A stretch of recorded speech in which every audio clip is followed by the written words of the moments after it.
Bueno, pues buenos días a todos. Pues vamos a dar inicio ya con los últimos temas del año, terminando con lo que es la santificación. El domingo pasado estuvimos hablando un poquito de esos agentes de la santificación. Mencionábamos que en el proceso de la santificación, pues obra la Trinidad, ¿verdad? Está Dios, está Jesucristo y está el Espíritu Santo obrando para perfeccionar nuestras vidas.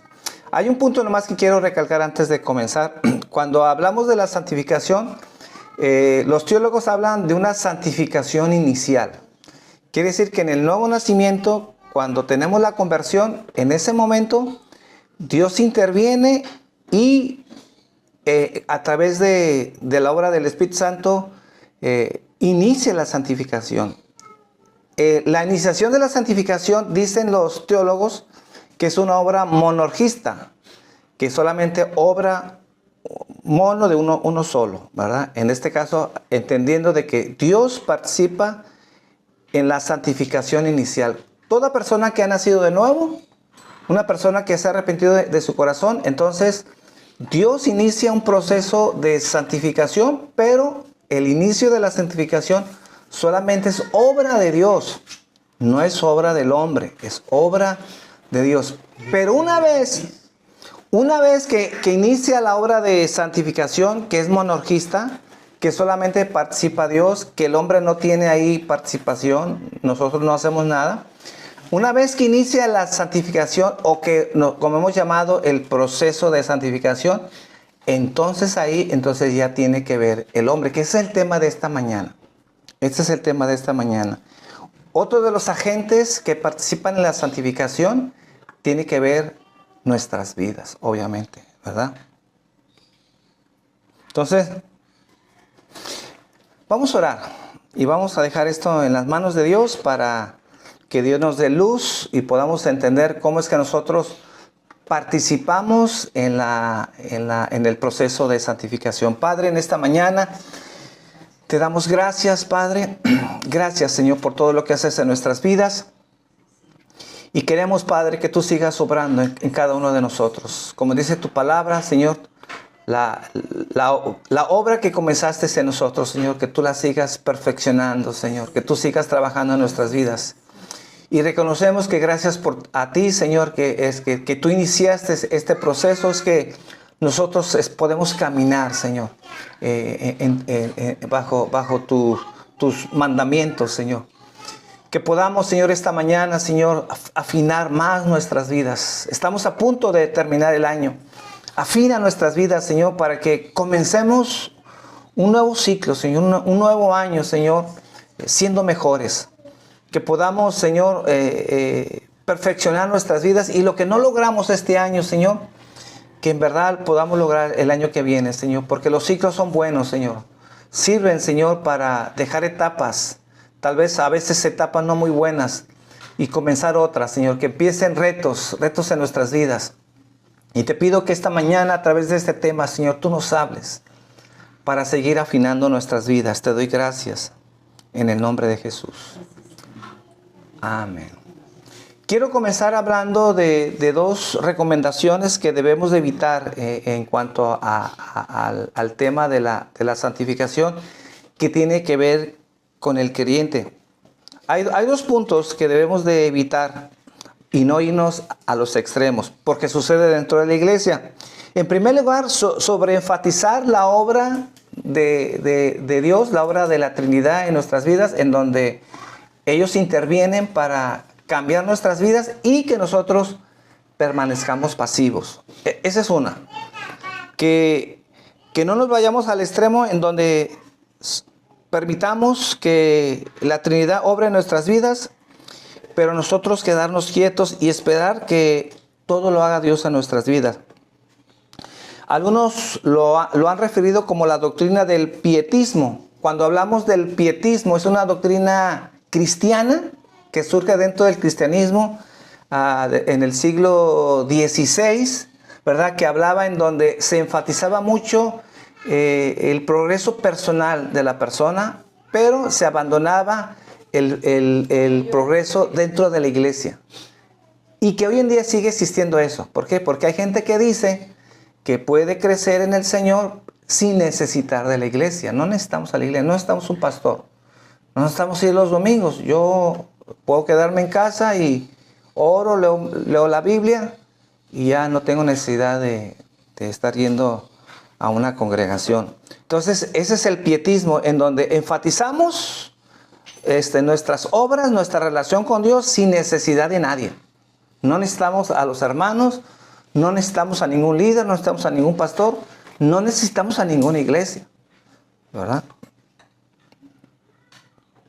Entonces, esta doctrina nos dice, el pietismo, dice que no pretendamos ayudar a Dios. O sea, no ayudes a Dios, deja que Dios obre en nuestras vidas y no metes manos, porque si nosotros metemos manos es como obstaculizar lo que el Espíritu Santo quiere hacer en nuestra vida. Y eso yo lo escuché muchas veces en la iglesia.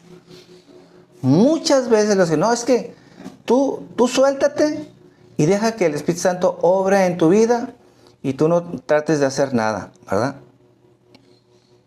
Entonces, dicen que no debemos de realizar algún esfuerzo, porque el esfuerzo que hagamos resulta más bien en un obstáculo. Solo hay que abandonarnos a Dios. Abandónate a Dios. Deja que Dios obre en tu vida y Dios va a hacer lo que tenga que hacer. Entonces, esta doctrina te lleva a vivir apartados, obviamente, de toda lógica y del sentido común.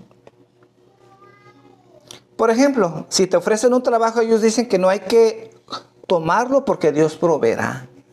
Solo hay que esperar a Dios para que cumpla sus promesas. Déjenme decirles que así hay gente que cree.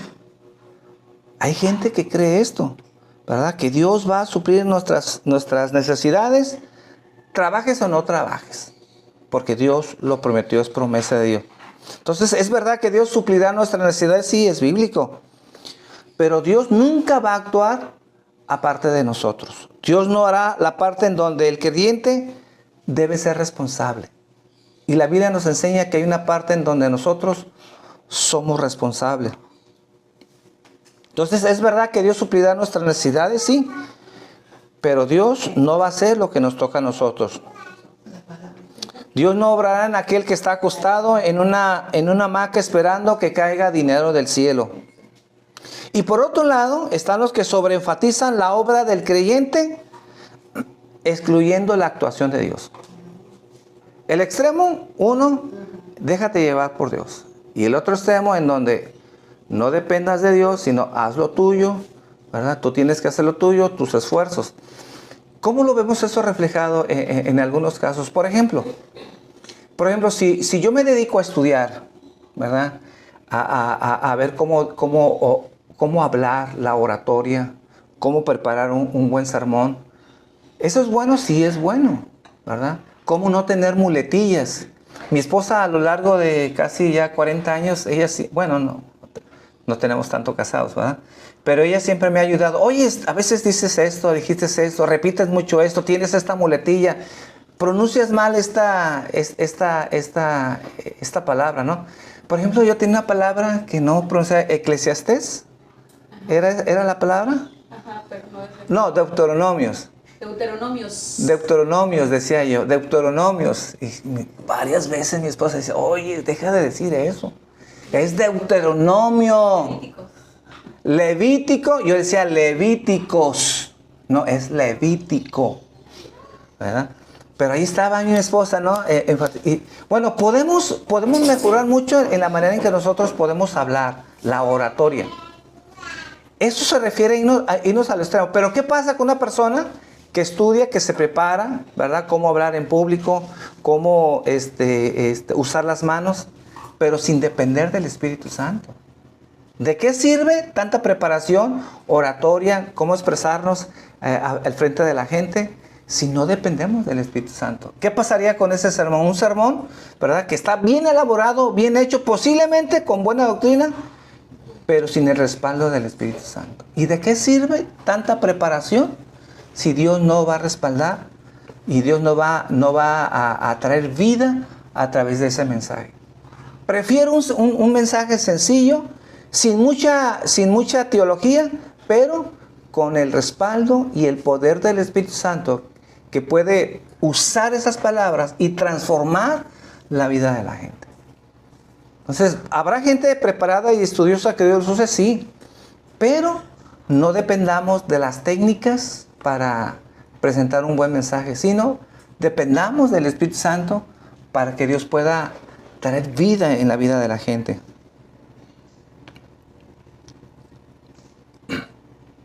Entonces, ¿cuál será el balance de todo esto? ¿Cuál será el balance de lo que estamos diciendo?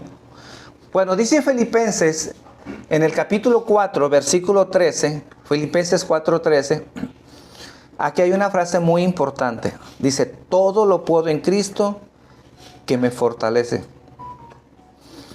Es decir, que podemos responder a cualquier adversidad y a cualquier circunstancia hablando de lo que yo debo hacer.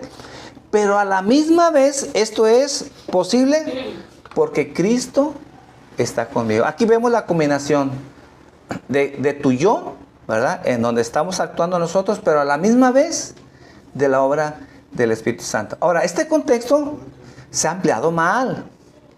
Yo les pregunto esta mañana, ¿alguien sabe cuál es el contexto de este versículo?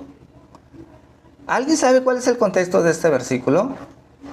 Porque siempre lo sacamos y lo referimos a todo, pero en especial, ¿a qué se está refiriendo? Pues de la escasez, de la abundancia y de la escasez. Exactamente. Pablo sabía vivir en ¿verdad? las dos cosas. Que a veces Dios nos puede llevar a tener abundancia, pero también a veces Dios nos puede llevar a tener escasez. ¿Y qué pasa con la gente cuando tiene abundancia? Dice, no me des tanto porque teniendo tanto me olvido de ti. Y hay gente que tiene tanto que sí se olvida de Dios. Pero al revés, tenemos tan poco, ¿verdad? Tenemos tanta escasez que renegamos de Dios, ¿verdad? Y nos enojamos con Dios. Pero aquí dice Pablo, pues no importa en la situación que Dios nos ponga. Si tenemos mucho, gloria a Dios. ¿Por qué? Porque yo sé que el dinero no es para mí, sino es para ¿qué? Para darle gloria a Dios. El dinero tiene que glorificar a Dios. La gente que es millonario, el cristiano que tiene mucho dinero y no glorifica a Dios con ese dinero, entonces pues no entiende para qué tiene la riqueza. Pero al revés, cuando tenemos escasez y no tenemos nada, nos damos cuenta que quién es el que tiene valor en nuestras vidas. Ah, porque Dios tiene valor, porque nos da un carro, porque tenemos buen aguinaldo, ¿verdad? Porque Dios nos ha dado un buen trabajo, pero si no tenemos nada,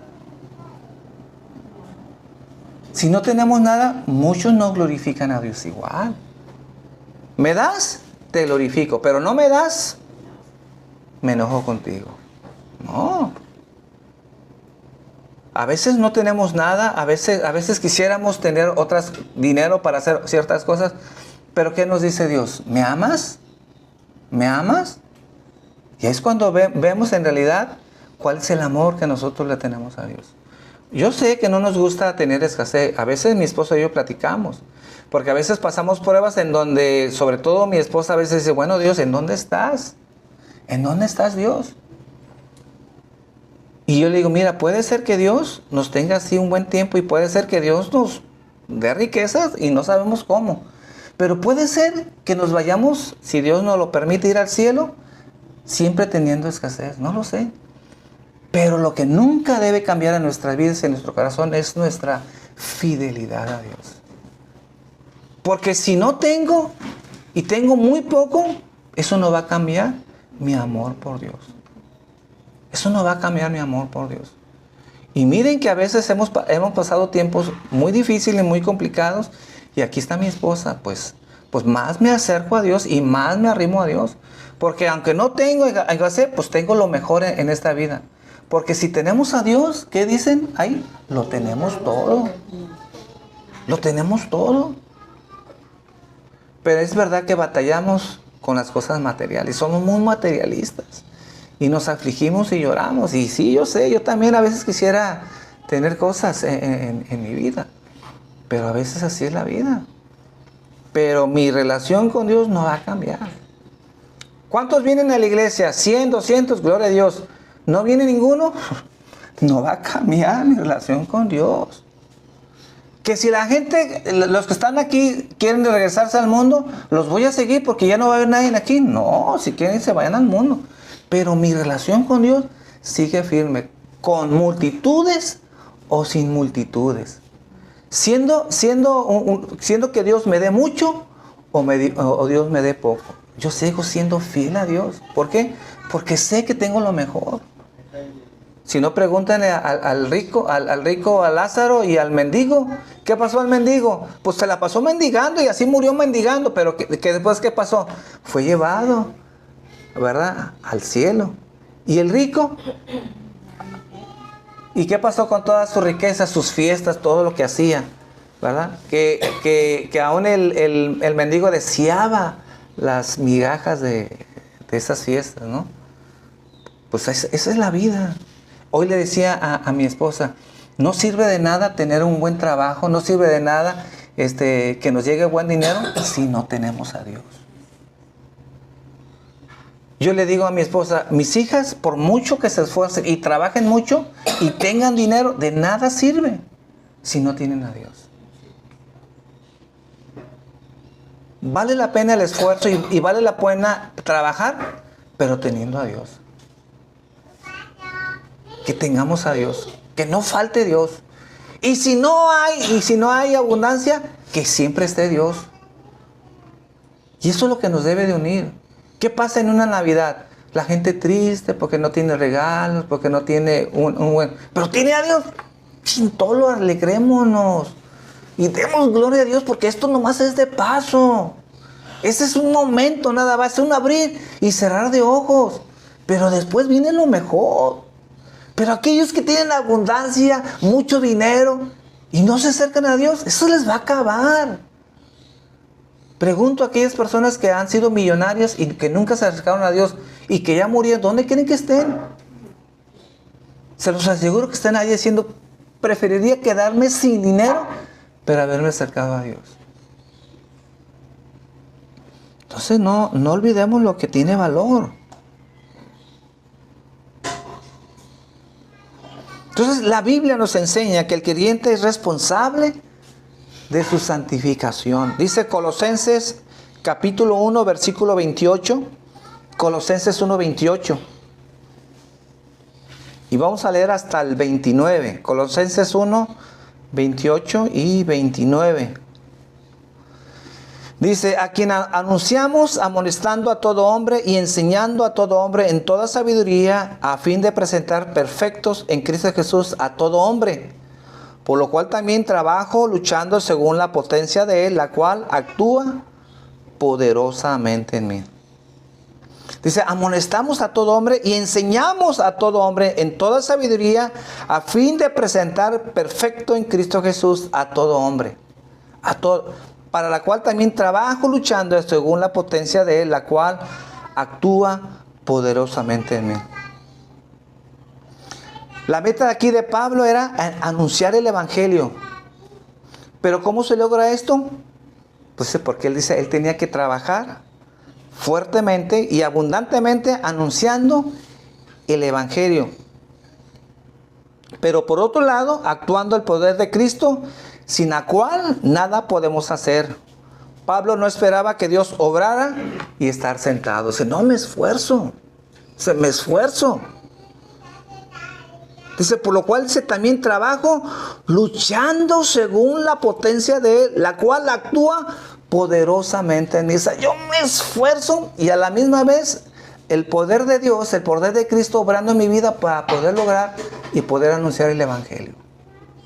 Obrando los dos. Gálatas 2:20. Dice Gálatas 2:20. Con Cristo estoy juntamente crucificado y ya no vivo yo, mas vive Cristo en mí. Y lo que ahora vivo en la carne, lo vivo en la fe del Hijo de Dios, lo cual me amó y se entregó a sí mismo por mí. Este pasaje se encuentra en el contexto de la doctrina de la justificación, no de la santificación, de la justificación. Pero este texto es muy importante porque demuestra el punto en que debemos en que estamos enseñando. El creyente es un agente activo de su propia santificación. Dice, y ya no vivo yo. Esta frase es una referencia al viejo hombre no regenerado que fue crucificado juntamente con Cristo según Romanos 6:20. Ese viejo hombre ya no vive más, pero ahora dice, Cristo vive en mí. El Cristo que vive en nosotros no vino a sustituir al viejo hombre. No vino a sustituir al viejo hombre. Dice, ahora el yo, lo que ahora vivo en la carne, dice, lo vivo en la fe. El yo no es Cristo, sino el yo es el nuevo hombre en el cual ahora somos nosotros. Dice, quien vive es Pablo, por quien tiene nueva vida. Ahora la vida la vive en la capacidad del Hijo de Dios. Por una parte, el yo, que es nuestra nueva naturaleza, hemos nacido de nuevo, ¿verdad? Ese yo sigue trabajando y sigue actuando. ¿Pero cómo trabajo? Juntamente con la obra y el poder del Señor en nuestras vidas. Amén. O sea, lo que está diciendo este versículo, o lo que yo quiero decir en este versículo, que nuestra vida no es anulada, o que Cristo anuló a Pablo. Pero la vida que ahora estaba viviendo era derivada del Hijo de Dios que murió en la cruz. Dios viene, nos ayuda a tener la santificación, pero no anula nuestro yo, sino más bien actúa juntamente con nuestro yo para vivir una vida de santificación en nuestras vidas. Existen mandamientos dirigidos al creyente como agente activo de su propia santificación. Por ejemplo, Romanos 8:13. Dice Romanos 8:13. Dice, porque si vivís conforme a la carne, moriréis. Mas si por el Espíritu hacéis morir las obras de la carne, ¿qué? Viviréis. ¿Cómo vas a hacer morir las obras de la carne? ¿Tú solo? ¿Tu propio esfuerzo, como hablamos de no irnos a los extremos? ¿O dejamos que solamente el Espíritu Santo obre y el Espíritu Santo va a hacer morir las obras de la carne? No. Dice aquí, haced morir las obras de la carne, moriréis, mas si por el Espíritu hacéis morir las obras de la carne, viviréis. Mas si por el Espíritu, hablando del Espíritu Santo, porque aquí está en mayúscula. Si tú colaboras juntamente con el Espíritu Santo, entonces podrás hacer morir las obras de la carne. ¿Se acuerdan que les decía que los puritanos le llamaban ese proceso la mortificación del pecado? Tenemos que hacer morir el pecado todos los días. ¿Y cuál es ese proceso? Bueno, ese proceso es en donde participamos nosotros juntamente con el poder del Espíritu Santo. Entonces no podemos sentarnos y esperar que Dios haga esto por mí. Tenemos que hacer nosotros nuestra parte. Dice Colosenses 3:5. Colosenses 3:5. Haced morir pues lo terrenal en vosotros. Hablando de nosotros. Haced morir pues lo terrenal en vosotros. Fornicación, impurezas, pasiones desordenadas, malos deseos y avaricia, que es idolatría. ¿Quién tiene la responsabilidad de hacer morir lo terrenal? Nosotros. Dice 2 Corintios 7:1. 2 Corintios 7:1. Así que, amados, puesto que tenemos tales promesas, limpiémonos de toda contaminación de carne y de espíritu, perfeccionando la santidad en el temor de Dios. Dice, limpiémonos. El mandamiento de limpieza es para todas nuestras vidas. Es un esfuerzo, es una lucha por el cual somos responsables. Entonces, eres tú el que debes luchar y orar para pedir asistencia divina para ser librados de todo mal. Dice Filipenses 2:12, Filipenses 2:12 y 13. Filipenses 2:12. Por tanto, amados míos, como siempre habéis obedecido, no como en mi presencia solamente, sino mucho más ahora en mi ausencia, ocupaos en vuestra salvación con temor y temblor, porque Dios es el que en vosotros produce así el querer como el hacer por su buena voluntad. Entonces ya hemos sido salvados, ya hemos sido justificados, pero debemos de trabajar en todo lo que representa nuestra salvación, que es el proceso de santificación. ¿Trabajamos para ser justificados? No, porque eso sucede una sola vez. ¿Trabajamos para ser salvados? No, porque Cristo ya nos salvó. Ya hemos leído, ya hemos estudiado muchas veces que la salvación no la ganamos. Y que no obramos para merecer la salvación. No, obramos porque ahora tenemos una nueva naturaleza y ahora queremos hacer lo que agrada a Dios. Pero no hacemos las obras para tener méritos en la salvación. Acuérdense bien que por méritos nadie será salvo. Pero la santificación sí trabajamos. No justificación, no salvación, no en lo que es la redención, en la compra, porque somos de Él, hemos sido comprados por precio, pero en la santificación trabajamos todos los días. ¿Y cuándo vamos a dejar de trabajar? Pues hasta que colguemos los tenis.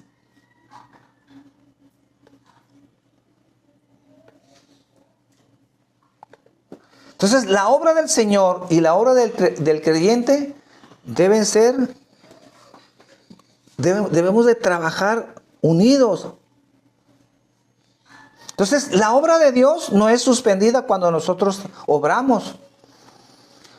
Si nuestro obrar es suspendido cuando Dios obra, sino que las actúan armoniosamente, juntamente al mismo tiempo. O sea, cuando nosotros obramos, no deja de trabajar el Espíritu Santo, ¿verdad? O al revés, ¿verdad? Si trabaja el Espíritu Santo, entonces nosotros no debemos de dejar de trabajar. No, trabajamos juntamente con el Espíritu Santo. Obramos en ese sentido. Entonces, en primer lugar, Dios trabaja en la santificación progresiva y al mismo tiempo yo trabajo en la santificación progresiva.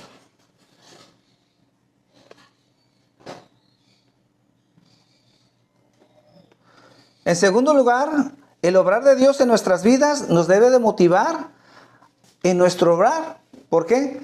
Porque no trabajamos solos. ¿Cuál es nuestra motivación? Sabemos que tenemos siempre el respaldo del Espíritu Santo. Y que en realidad, si no es por el Espíritu Santo, no logramos nada. Pero aún así, tenemos nuestra participación y somos responsables de ese proceso de santificación. Amén. Vamos a orar. Padre, te damos gracias, Señor.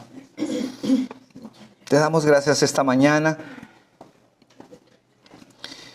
Perdónanos, Padre, si a veces caemos en la pereza, en la negligencia, Señor, de no trabajar en ese proceso de santificación, Señor. A veces nos conformamos con los logros que hemos tenido y decidimos no avanzar, Señor. Se nos parece suficiente. A veces sentimos que tenemos un estándar, Señor, que es de una manera aceptable, Señor. Pero nos equivocamos, Padre, porque el estándar de crecimiento eres tú, Señor. Y cuando nos comparamos contigo, Señor, en realidad todavía estamos muy lejos, bastante lejos, años luz para ser como tú, Señor. Por lo cual, Señor, te pido, Señor, que entendamos que no podemos descansar en este proceso de limpiar nuestras vidas, de mortificar el pecado. Tenemos que seguir trabajando, tenemos que seguir luchando, Señor. Todos los días vienen las tentaciones. Todos los días las tinieblas, Señor, quieren tumbarnos. Siempre vienen esos dardos, Señor, esas maquinaciones a nuestros pensamientos. Siempre vienen esas ideas, Padre, para alejarnos de ti. Y siempre tenemos esas tentaciones, Padre. La diferencia está, Señor, cuando nos dejamos guiar y nos dejamos vencer fácilmente por esas tentaciones, o cuando decidimos luchar, Señor, y no ceder, no retroceder, no dar tregua al enemigo, Señor. Y como dijimos el domingo pasado, cada quien sabe sus debilidades. Cada quien sabe, Señor, por dónde Satanás nos puede tentar, Señor.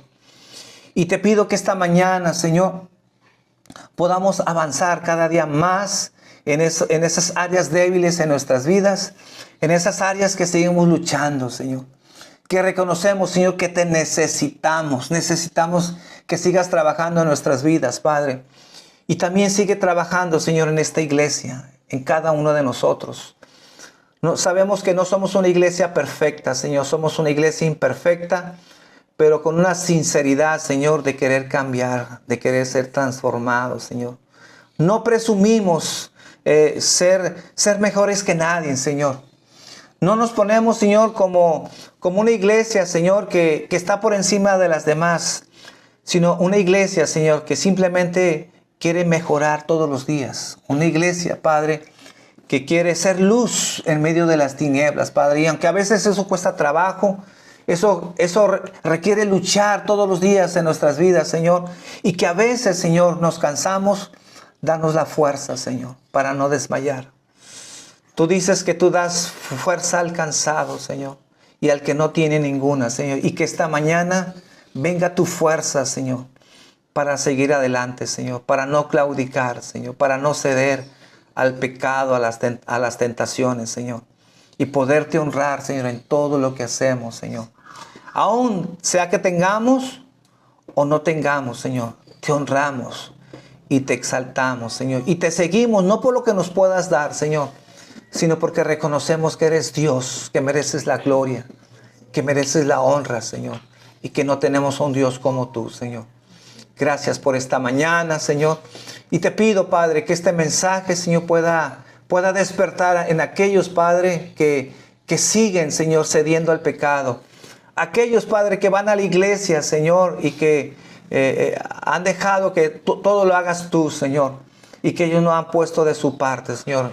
Hemos entendido que esta es una obra en donde participamos tanto el Espíritu Santo y nosotros, Señor. Tenemos responsabilidad en este proceso de santificación, Señor. Ayúdanos, Padre, te lo pido en el nombre de Jesús. Amén, Señor.